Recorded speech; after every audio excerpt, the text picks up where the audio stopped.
हाँ जी, तो प्यारे बच्चों सत श्री अकाल। सब तो पहला पंजाबी ਅਤੇ ਫਿਰ इंग्लिश ਅਤੇ ਹੁਣ ਵਾਰੀ ਆ ਚੁੱਕੀ ਹੈ ਹਿੰਦੀ ਦੀ। ਤਾਂ ਪਿਆਰੇ ਬੱਚੋ ਕਟਿੰਗ ਐਂਡ ਟੇਲਰਿੰਗ ਦਾ ਮੈਂ ਮਾफ़ी ਮੰਗਦਾ ਹਾਂ, ਪੇਪਰ ਪਾਉਣ ਦਾ ਸਮਾਂ ਨਹੀਂ ਸੀ ਕਿਉਂਕਿ ਕਲਾਸ 9 ਦਾ ਪੇਪਰ ਚੱਲ ਰਿਹਾ ਸੀ, ਨਹੀਂ ਤਾਂ ਮੈਂ ਉਹ ਵੀ ਪਾ ਦਿੰਦਾ, ਕੋਈ ਉਹ ਨਹੀਂ ਸੀ। ਉਹ ਤਾਂ ਅਸਲ ਵਿੱਚ ਰੀਅਲ ਹੀ ਹੋ ਜਾਂਦਾ ਕਿਉਂਕਿ ਉਹ ਬੋਰਡ ਦਾ ਨਹੀਂ ਆਵੇਗਾ ਪੇਪਰ, ਇਹ ਗੱਲ ਹੈ। ਹੁਣ ਮੇਰੀ ਗੱਲ ਧਿਆਨ ਨਾਲ ਸੁਣ ਲਓ। ਤਾਂ ਪਿਆਰੇ ਬੱਚੋ ਇਹ ਹੋਣ ਵਾਲਾ ਹੈ ਤੁਹਾਡਾ ਰੀਅਲ ਪੇਪਰ। ਇਸ ਦੇ ਵਿੱਚ ਸਾਰੇ ਇੰਪੋਰਟੈਂਟ ਕੁਐਸਚਨ ਜਿੰਨੇ ਵੀ ਪਿਆਰੇ ਬੱਚਿਓ ਆ ਸਕਦੇ ਹਨ, ਸਾਰੇ ਦੇ ਸਾਰੇ ਅੱਜ ਦੀ ਵੀਡੀਓ ਵਿੱਚ ਕਰਾ ਦਿੱਤੇ ਜਾਣਗੇ ਤੁਹਾਨੂੰ। ਤਾਂ ਸਭ ਤੋਂ ਪਹਿਲਾਂ ਤਾਂ ਮੇਰੀ ਗੱਲ ਹੁਣ ਧਿਆਨ ਦੇ ਨਾਲ ਸੁਣ ਲਿਓ ਕਿ ਇਸ ਵੀਡੀਓ ਨੂੰ ਕਰ ਦੇਣਾ ਹੈ ਤੁਸੀਂ ਸਭ ਨੇ ਲਾਈਕ। ਹਿੰਦੀ ਦੇ ਜਿੰਨੇ ਵੀ ਇੰਪੋਰਟੈਂਟ ਕੁਐਸਚਨ ਹੋਣਗੇ ਸਾਰੇ ਕਰਾ ਦੂੰਗਾ ਜੋ ਪੇਪਰ 'ਚ ਆਉਣਗੇ। ਮਤਲਬ ਇੱਥੋਂ ਹੀ ਉੱਠ ਕੇ ਆਊਗਾ। ਪਿਛਲੀ ਜੋ ਤੁਹਾਨੂੰ ਇੰਗਲਿਸ਼ ਵਾਲੀ ਵੀਡੀਓ ਦੇਖੀ ਹੋਵੇਗੀ ਤਾਂ ਪਤਾ ਹੀ ਹੋਵੇਗਾ ਕਿ ਪੇਪਰ ਦੇ ਵਿੱਚ ਉੱਥੋਂ ਕੁਐਸਚਨ ਆ ਗਏ ਸੀ ਜੋ ਮੈਨੇ ਵੀਡੀਓ ਪਾਈ ਸੀ ਇੰਪੋਰਟੈਂਟ ਕੁਐਸਚਨ ਵਾਲੀ। ਅਤੇ ਇਹ ਵੀ ਮੋਸਟ ਇੰਪੋਰਟੈਂਟ ਨੇ। ਮੇਰੀ ਟੀਮ ਨੇ ਬੈਠ ਕੇ ਪਿਛਲੇ 10 ਸਾਲਾਂ ਦੇ ਪੇਪਰ ਐਨਾਲਾਈਜ਼ ਕੀਤੇ ਨੇ ਅਤੇ ਉਸ ਤੋਂ ਬਾਅਦ ਇਹ ਕੁਐਸਚਨ ਚੱਕੇ ਨੇਗੇ ਜੋ ਬਹੁਤ ਇੰਪੋਰਟੈਂਟ ਨੇ। ਤਾਂ ਅੱਛੀ ਤਰ੍ਹਾਂ ਦੇਖਿਓ, ਕੱਲਾ ਕੱਲਾ ਆਪਰੇਸ਼ਨ ਪਿਆਰੇ ਬੱਚਿਓ, ਕੱਲਾ ਕੱਲਾ ਕੋਸ਼ਿਸ਼ ਕਰਾਂਗੇ ਕਿ ਪੜ੍ਹ ਕੇ ਸੁਣਾਵਾਂ। ਤਾਂ ਚਲੋ ਸ਼ੁਰੂ ਕਰਦੇ ਹਾਂ। ਸ਼ੇਅਰ ਜ਼ਰੂਰ ਕਰ ਦਿਓ ਸਾਡੀ ਵੀਡੀਓ ਨੂੰ ਕਿਉਂਕਿ ਮਿਹਨਤ ਕਰਕੇ ਵੀਡੀਓ ਬਣਾਉਂਦੇ ਹਾਂ। गारंटी नहीं ले सकते कि कल्ला कल्ला प्रश्न आएगा पर वीडियो में प्रश्न जरूर आएंगे। समुद्रा के पुत्र का क्या नाम था? तो की याद आएगा जयदेव था। यह इंपॉर्टेंट क्वेश्चन है। आगे चलते हाँ। जयदेव की पत्नी कौन थी? तो नीलम जयदेव की पत्नी थी। जयदेव ने तस्करों को मार कर उनसे कितने लाख का सोना छीना? तो क्या आ जाएगा इसका आंसर? 5 लाख का सोना छीना। जयदेव को स्वागत सभा में कितने रुपए इनाम देने के लिए सोचा गया? तो क्या आ जाएगा? 10,000 रुपये। नेक्स्ट, मीना कौन थी? मीना सुमित्रा की बेटी और जयदेव की छोटी बहन थी। नीलम क्यों चाहती थी कि डीसी दोपहर के बाद जयदेव को मिलने आए? तो इसका उत्तर है जयदेव कुछ वक्त पहले ही घर पहुंचा था। उसने अपनी चाय भी नहीं पी थी और मुंह हाथ तक भी नहीं धोया था। सफर के कपड़े तक नहीं बदले थे। इसलिए नीलम चाहती थी कि डीसी दोपहर के बाद ही जयदेव को मिलने आए। डीसी आकर सुमित्रा को क्या खुशखबरी देता है? डीसी आकर सुमित्रा को खुशखबरी देता है कि जयदेव को पूरे शहर की तरफ से सम्मान किया जाएगा। साथ ही गवर्नर साहब ने उसे 10,000 रुपये इनाम के रूप में देने का निर्णय लिया है। नेक्स्ट, जयदेव इनाम में मिलने वाली राशि के विषय में क्या घोषणा करवाना चाहता है? तो क्या आ जाएगा इसका उत्तर? जयदेव इनाम में मिलने वाली राशि के विषय में यह घोषणा करवाना चाहता है कि इनाम में मिली राशि के आधे आधे पैसे दोनों शहीदों के परिवार वालों को दे दिए जाए। जयदेव ने तस्करों को कैसे पकड़ा? ये आपका इम्पोर्टेंट क्वेश्चन है। 2-4 संतरी गश्त लगा रहे थे और कुछ अफसर जयदेव कैंप में चौकन्ने बैठे थे। कुछ देर बाद रात में वे संतरियों ने आकर खबर दी कि सीमा से कुछ मील दूर लाइट सी नज़र आ रही है और क्षण भर में ही वह बंद हो गई। तब जयदेव तुरंत टेंट से निकला और जवानों को जगह जगह पर भेज दिया। तो आगे प्यारे बच्चों यही क्वेश्चन कर लो, बहुत इंपॉर्टेंट है। इसका पूरा आंसर मैं नहीं लेके आया हाँ। डीसी को अपने मित्र जयदेव और उसके परिवार पर गर्व क्यों था? डीसी को अपने मित्र जयदेव और उसके परिवार पर गर्व उनके निस्वार्थ देश प्रेम को देखकर होता है। जो 10,000 का पुरस्कार सरकार ने जयदेव को देने का निर्णय लिया था उसके जयदेव ने दोनों सेनानियों के परिवार वालों को बांट देने का निर्णय लिया। उनकी माता और पत्नी ने उनका समर्थन किया। एकाकी के अंत में बेला रूंधे कंठ से क्या कहती है? एकाकी के अंत में बेला रूंधे कंठ से दादाजी को कहती है कि आप पेड़ से किसी डाली को टूटकर अलग होना पसंद नहीं करते, पर आप क्या चाहेंगे कि पेड़ से लगी वह डाल सूखकर मुरझा जाए। एकाकी के पहले दृश्य में इंदु बिफरी हुई क्यों दिखाई देती है?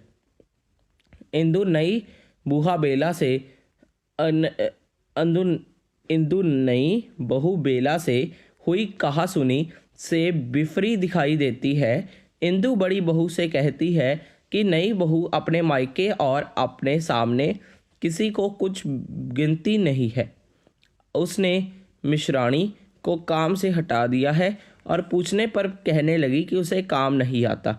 जब इंदु ने कहा कि 10 साल से वो काम कर रही है जाने बेला को कौन सा ऐसा काम है जो उससे नहीं होता। इस पर बेला और इंदु का वाद विवाद हो गया। इन दोनों से इंदु बिफरी हुई थी। दादाजी करमचंद की किस बात से चिंतित थे? दादाजी परेश के अलग होने की बात से चिंतित हो उठते थे। उनके अनुसार उनका कुटुंब एक बरगद का पेड़ है और वह किसी कीमत पर पेड़ को किसी भी डाली को अलग टूटता हुआ नहीं देखना चाहते। दादा मूलराज के बड़े पुत्र की मृत्यु कैसे हुई? 1914 के महायुद्ध में लड़ते लड़ते शहीद हो गए। सूखी डाली एकांगी में एक घर में काम करने वाली नौकरानी का क्या नाम था?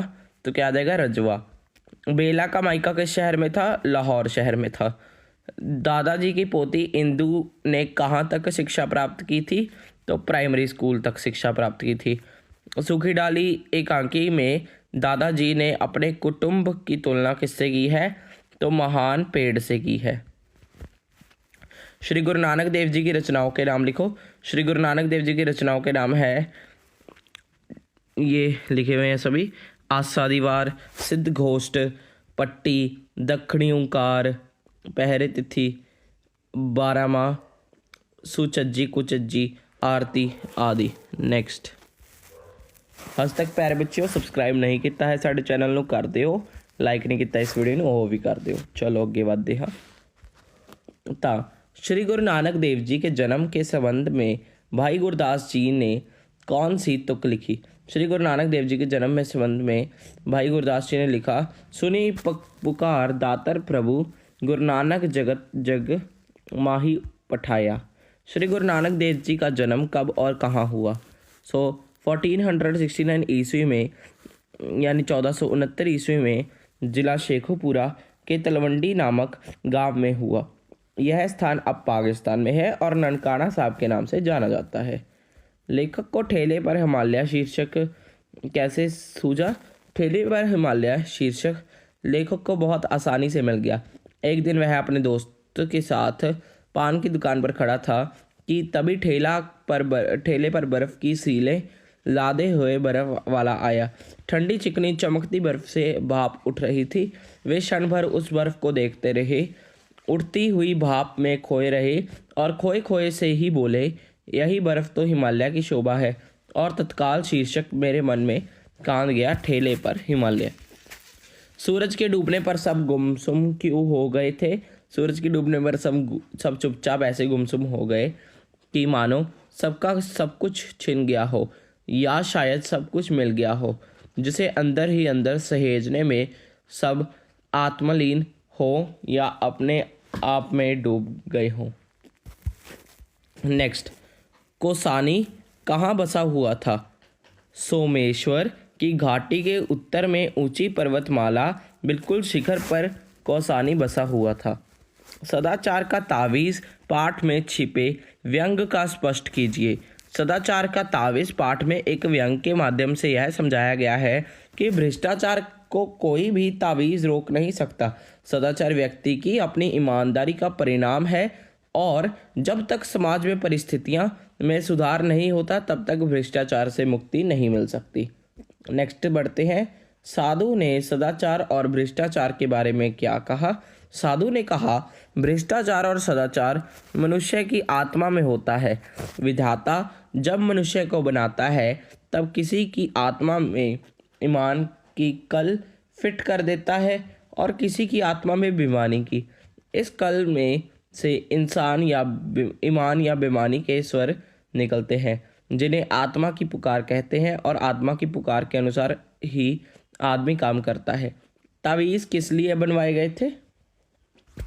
राज्य के भ्रष्टाचार से मुक्त करने के लिए राज्य के प्रत्येक व्यक्ति के लिए तावीज़ बनवाए गए थे। साधु ने कहा था कि यह ऐसा तावीज़ होगा जिसे धारण करके व्यक्ति भ्रष्ट कार्य नहीं करेगा, वह सदाचार बन जाएगा। प्यारे बच्चों सब्सक्राइब नहीं किया कर दिओ, लाइक नहीं किया इस वीडियो कर दिओ। चलो अगे बढ़ते हैं हुण आपां नेक्स्ट क्वेश्चन। प्रश्न नंबर 1, विशेषकों के भ्रष्टाचार खत्म करने के लिए क्या क्या उपाय बताए?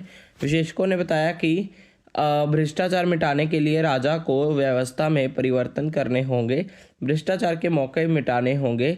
जैसे ठेका है तो ठेकेदार है और ठेकेदार है तो अधिकारियों को घूस है। ठेका मिटा दिया जाए तो घूस मिट जाए और किन कारणों से आदमी घूस लेता है, इस पर भी विचार करना होगा। राजा ने राज्य में किस चीज़ के फैलने की बात की थी? राजा ने राज्य में भ्रष्टाचार फैलने की बात दरबारियों से की थी, कुछ इसी मतलब। नेक्स्ट, राजेंद्र बाबू की शारीरिक बनावट, वेशभूषा और स्वभाव का वर्णन कीजिए।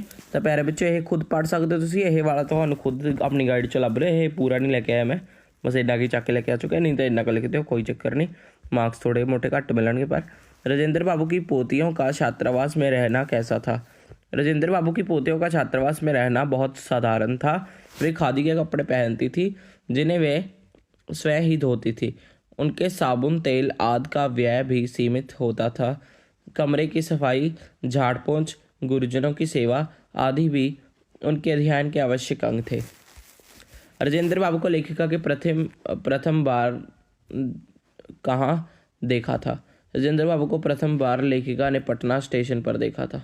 नेक्स्ट, हम अपने देश के सौंदर्य बोध को किस प्रकार चोट पहुंचाते हैं? रास्तों पर गंदगी फैलाकर, घरों में कूड़ा फेंककर, गंदे शब्दों से गंदा भाव बोलकर, जगह जगह पर थूककर, निर्मित होने पर लेट पहुंचकर और वचन देकर सही समय पर ना मिलना पर हम अपने देश के सौंदर्य बोध को चोट पहुंचाते हैं। शल्य कौन था महाभारत के युद्ध में? शल्य महाबली कर्ण का सारथी था। मानसिक भूकंप से क्या अभिप्राय है? मानसिक विचारों और विश्वास में हलचल उत्पन्न करना ही मानसिक भूकंप कहलाता है। सच्चे मित्र के कौन कौन से गुण लेखक ने बताए हैं? सच्चा मित्र गुणों की खान होता है। ये प्यारे बच्चे पढ़ लियो जरूर, क्योंकि जड़े बहुत लंबे ने, देखो मैं दोबारा बोलांगा, होर भी वीडियोस बनाउणियां ने, नाल तो टाइम लगूगा, नाले गला भी थोड़ा खराब वांगू होया होया प्यारे बच्चों, इस करके तो तुसीं ये एक बार पढ़न की कोशिश करियो, तां भी मैं तुहाडे लई वीडियो बना रहा, तो एक बार खुद पढ़ लियो ये वीडियो पोस्ट करके। नेक्स्ट, उसी तरह विश्वास पात्र को खजाना, औषध और माता जैसा क्यों कहा गया है? तब विश्वास पात्र मित्र को खजाना, औषध और माँ जैसा इसलिए कहा गया है क्योंकि विश्वास पात्र मित्र से बड़ी भारी रक्षा रहती है। जिसे ऐसा मित्र मिल जाए उसे समझना चाहिए खजाना मिल गया। विश्वास पात्र मित्र हमारे अंदर उत्तम संकल्पों को दृढ़ कर दोषों को, त्रुटियों से हमें बचाते हैं। हमारे सत्य, पवित्रता और मर्यादा के एक प्रेम को पुष्ट करते हैं। अगे प्यारे बच्चों इसका भी पढ़ लियो, बचा होया जो भी है। अगे, अपने से अधिक आत्मबल रखने वाले व्यक्ति को मित्र बनाने के क्या लाभ है? तो यही प्यारे बच्चों तो खुद गाइड भी लभ के या क्वेश्चन लभ के करना पवेगा। नेक्स्ट चलते हाँ, घर के बाहर निकलकर बाहरी संसार पर युवाओं के सामने पहली कठिनाई क्या आती थी? सो मित्र चुनने की कठिनाई आती थी। इससे अधिक दृढ़ संकल्प वाले लोगों के बुरा कैसे हो सकता था? तो क्या आ जाएगा, क्योंकि हमें उनकी हर बात बिना कहे मान लेनी पड़ती थी। आजकल लोग दूसरों के कौन सी दो चार देखकर चटपट उसे अपना मित्र बना लेते हैं। तो इसका है, किसी में देखकर लोग चटपट क्या कौन सा है? थोड़ी चतुराई और साहस, ये है थोड़ी चतुराई और साहस। किस प्रकार के मित्र से भारी रक्षा रहती है? विश्वास पात्र। नेक्स्ट, चिंताशील, निर्बल तथा धीर पुरुष किस प्रकार का स्थान ढूंढते हैं? तो निर्बल, धीर, उत्साही का साथ ढूंढते हैं। नेक्स्ट, दिवाकर बेंच पर बैठकर क्या सोच रहा था? दिवाकर बेंच पर बैठकर सभी बच्चों को उछलते हुए देखकर अपने जीवन के सुंदर दिन याद कर रहा था। जब 2 वर्ष पहले वह बड़ी मौसी के पास दिल्ली गया था तो उसने फन में कितनी मस्ती की थी। लघु कथा एहसास का उद्देश्य क्या है? तो ये प्यारे बच्चों कर लो याद, वीडियो पॉज करके कर लो। स्कूल बस में छात्र छात्राएं कहाँ जा रहे थे? तो इसका है रोज़ गार्डन, शैक्षिक। आगे, बुजुर्ग बसंती कहाँ रह रही थी? तो क्या है? छोटे से पुश्तैनी मकान में। बुजुर्ग बसंती को किसका पत्र मिला? उसके बेटे का। बसंती की पड़ोसन कौन थी? रेशमा थी। बसंती बेटे के साथ कहाँ आई? शहर आई। नेक्स्ट, बेटे ने पत्र में अपनी माँ बसंती को क्या लिखा? बेटे ने पत्र में माँ को लिखा कि उसकी तरक्की हो गई है, कंपनी की ओर से उसे बहुत बड़ी कोठी मिली है, अब वह उसके बाद शहर में आकर रहना ही होगा, वहाँ उसे कोई तकलीफ़ नहीं होगी। पड़ोसन रेशमा ने बसंती को क्या समझाया? पड़ोसन रेशमा ने बसंती को कहा कि वह शहर न जाए, शहर में बहू बेटे के पास रहकर बहुत दुर्गति होगी, वे नौकरानी की तरह रखते हैं, वह न वक्त से रोटी न चाय, कुत्ते से भी बदतर जून कर देते हैं। बसंती क्या सोचकर बेटे के साथ शहर आ गई थी? तो जिद्दत के आगे एक ना टिकी, तो वह जो होगा देखा जाएगा कि सोच के साथ थोड़े से सामान के साथ शहर आ गई थी। बसंती की आंखों में आंसू क्यों आ गए थे? जब बसंती के बेटे ने उसे कहा कि वो आलीशान डबल बेड वाला कमरा उसी का है और वह जैसे चाहे वहाँ रह सकती है, टीवी देख सकती है, भजन सुन सकती है, यह सुनकर उसकी आंखों में आंसू आ गए थे। सिस्टर सुसान का चरित्र चित्रण अपने शब्दों में लिखिए। सो ये फ्रेंड्स अपने शब्दों में भी लिख सकते हैं और यहाँ से देखकर भी लिख सकते हैं, ये आपकी मर्ज़ी है। सो ये फ्रेंड्स आपने कर लेना है। आगे बढ़ा जाए। सिस्टर सुसान ने महेश को अपने बेटे के बारे में क्या बताया? तो ये है, सिस्टर सुसान ने महेश को अपने बेटे के बारे में बताया कि अभी 3 महीने का है और बहुत छोटा है। जब वह उसे छोड़कर काम पर आती है तो वह बहुत रोता है। फिर आया कि गोदी में वह चुप हो जाता है क्योंकि वह उसके साथ खेलती है। वह अपने बेटे की नकल करने भी महेश को दिखाती है। महेश कितने साल का है? 6 साल का है। महेश के कहाँ दाखिल है? अस्पताल में। वार्ड में कुल कितने बच्चे? 12 बच्चे हैं। 7 बजे कौन सी 2 नर्स वार्ड में आती है? मरिंडा और मांजरेकर। महेश की सिस्टर के से घुल मिल गया था सुजान। महेश को अस्पताल से कितने दिन बाद छुट्टी मिली थी? 13 दिन बाद छुट्टी मिली थी। नेक्स्ट, सरस्वती को परेशानी का क्या कारण था? सो यही प्यारे बच्चों तो हमें खुद ਲੱਭ के कर लेना है अपनी गाइड ਦੇ ਵਿੱਚੋਂ। आगे, चित्रा एक मंजी हुई चित्रकार थी। तो आप इस बात से कैसे सहमत है? तो प्यारे बच्चे खुद कर लो इसनों याद, वीडियो पॉज करके पढ़ लो इसनों। अगे गल की जाए, 2 कलाकार कहानी के शीर्षक की सार्थकता को स्पष्ट कीजिए। तो पात्रों के चरित्र को आधार बनाकर रखे गए हैं। कहानी का नाम है 2 कलाकार। स्वरथा उपयुक्त, सार्थक, स्पष्ट है। कहानी की दोनों पात्रा अरुणा और चित्र वास्तव में अलग अलग क्षेत्रों के मजे हुए कलाकार हैं। एक अपनी कला से लोगों के जीवन में रंग भर देती है और दूसरी लोगों के जीवन में कागज़ पर उतार कर शोहरत और इज्जत पाती है। नेक्स्ट, चित्रा को हॉस्टल से विदाई के समय अरुणा क्यों नहीं पहुंच सकी? तो इसका उत्तर किया जाएगा क्योंकि वह मरी हुई भिखारन के बच्चों के पास थी। प्रदर्शनी में अरुणा के साथ कौन से बच्चे थे? तो इसका उत्तर किया जाएगा मेरे बच्चों, प्रदर्शनी में अरुणा के साथ उसी मरी हुई भिखारन के दोनों बच्चे थे। 2 कलाकार कहानी का उद्देश्य स्पष्ट कीजिए। तो यही प्यारे बच्चों याद कर लो तो वीडियो पॉज करके। 2 कलाकार के आधार पर अरुणा का चरित्र चित्रण कीजिए, यही कुछ कर सकते हो। चलो आगे बढ़िए। विदेश में चित्रा के किस चित्र ने धूम मचाई थी? विदेश में भिखारन और उसके 2 बच्चे। छात्रावास में रहने वाली 2 सहेलियों के नाम क्या थे? तो चित्रा और अरुणा थे। मनोहर सिंह का चरित्र चित्रण कीजिए। तो यही प्यारे बच्चे खुद ਲੱਭ के करना पवेगा। ये तो बिल्कुल छोटा ही दिखाया हुआ है इत्थे, पर ਤੁਹਾਨੂੰ खुद ये ਲੱਭਣਾ पवेगा अपनी गाइड ਦੇ ਵਿੱਚੋਂ। तेजा सिंह कौन थे?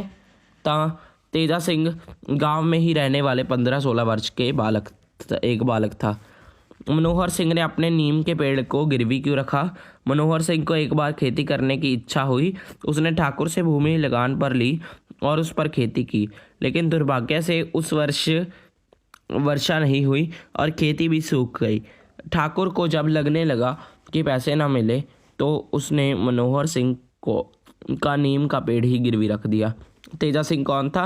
गांव में ही रहने वाला 15-16 वर्ष का एक बालक था। मनोहर सिंह ने अपने नीम के पेड़ को गिरवी क्यों रखा? एक कर लो पैर बिच खुद। बूढ़े मनोहर सिंह का नाम नीम का पेड़ किसके पास गिरवी था? ठाकुर शिवपाल। मंदिर में लगाए शिलालेख पर क्या लिखा था? 7 देशों के नरेश हुमायूं में एक दिन यहाँ विश्राम किया था। उनके पुत्र अकबर ने उनकी स्मृति में यह गगनचुंबी मंदिर बनवाया। उस ममता का चरित्र चित्रण कीजिए। तो प्यारे बच्चे खुद करना पवेगा, तो सब नू याद कर लो वीडियो बस करके, सारा का सारा ਤੁਹਾਡੇ सामने है। ब्राह्मण चूड़ामणि कैसे मरा था, यह भी खुद करना पवेगा। अगे गल की जाए, ममता ने अपनी झोपड़ी के द्वार पर अश्वारोही को बुलाकर क्या कहा था, यह तो हमें अपनी गाइड विचों लाना पवेगा। आगे गल की जाए, ममता कौन थी, रोहतास दुर्गपति के मंत्री चूड़ामणि की थी। नेक्स्ट, डोलियों में छिपकर दुर्ग के अंदर कौन आए, तो क्या आ जाएगा, पठान सैनिक।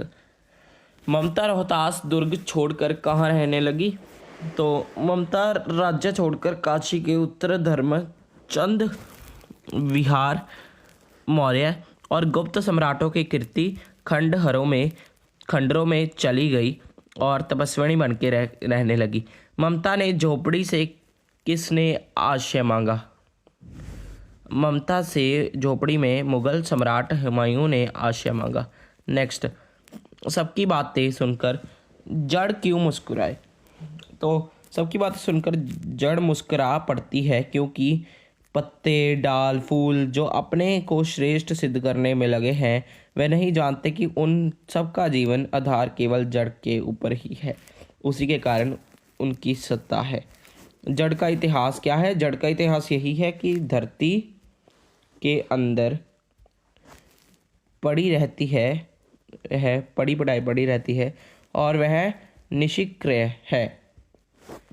पक्षी प्रात उठकर क्या गाता है, संसार के समस्त प्राणियों के सुख एवं समृद्धि जीवन की कामना के गीत गाता है। फूल हमें क्या संदेश देता है, मुस्कुराने का। लहरें किस उमंग से आगे बढ़ती जाती हैं, तो क्या है, लहरें अपने लक्ष्य अर्थात किनारे से मिलने की आस में उमंग में आगे बढ़ती जाती हैं। बुलबुला विलीन होकर क्या पा जाता है, तो अपने जीवन के अंतिम लक्ष्य को पा जाता है। नेक्स्ट, प्रस्तुत गति में उर्मिला किसकी प्रशंसा कर रही है, किसानों की प्रशंसा कर रही है। किसान संसार को समृद्धि कैसे बनाते हैं, तो अपनी मेहनत से समृद्धि बनाते हैं। किसान किस प्रकार परिश्रम रूपी समुद्र को ये क्या है, पार कर के तैर कर पार कर सकते हैं। किसान सहनशीलता से परिश्रम रूपी समुद्र को धीरे से पार कर सकते हैं। नेक्स्ट, शत्रु को कमज़ोर या छोटा क्यों नहीं समझना चाहिए, क्योंकि इसलिए नहीं समझना चाहिए क्योंकि वह छोटा होते हुए भी बड़ी हानि पहुंचा सकता है। रहीम जी के अनुसार सच्चे मित्र की क्या पहचान है, सच्चा मित्र वही है जो विपत्ति या कठिनाई में साथ देता है। श्री कृष्ण ने कौन सा पर्वत धारण किया था, गोवर्धन पर्वत। मीरा किसे अपने नयनों में बसाना चाहती थी, श्री कृष्ण को। नेक्स्ट, संतों को संगति में रहकर मीरा ने क्यों छोड़ दिया था, तो क्या आ जाएगा, लोकलाज को छोड़ दिया था। संत किसकी भांति नीर शीर विवेक करते हैं, हंस की भांति। तुलसीदास के अनुसार भवसागर को कैसे एथिक प्यारे में कुछ लिखा हुआ है, पालन किया जा सकता है, वैसा कुछ है, प्रेम किया जा सकता है, तो क्या जाएगा, तुलसीदास के अनुसार ईश्वर से प्रेम करने से, सभी लोगों से समता रखने से ही भाव सागर को पार किया जा सकता है, पार है। तो प्यारे बच्चों चलो ਹੁਣ ਅੱਜ ਦੀ ਵੀਡੀਓ ਹੋ ਚੁੱਕੀ ਹੈ ਖਤਮ, ਹੋਰ ਵੀਡੀਓ ਲੈ ਕੇ ਆਉਣ ਦੀ ਕੋਸ਼ਿਸ਼ ਕੀਤੀ ਜਾਵੇਗੀ। ਧੰਨਵਾਦ प्यारे बच्चों, ਅੱਜ ਦੀ ਵੀਡੀਓ ਨੂੰ ਪੂਰੀ ਦੇਖਣ ਦੇ ਲਈ।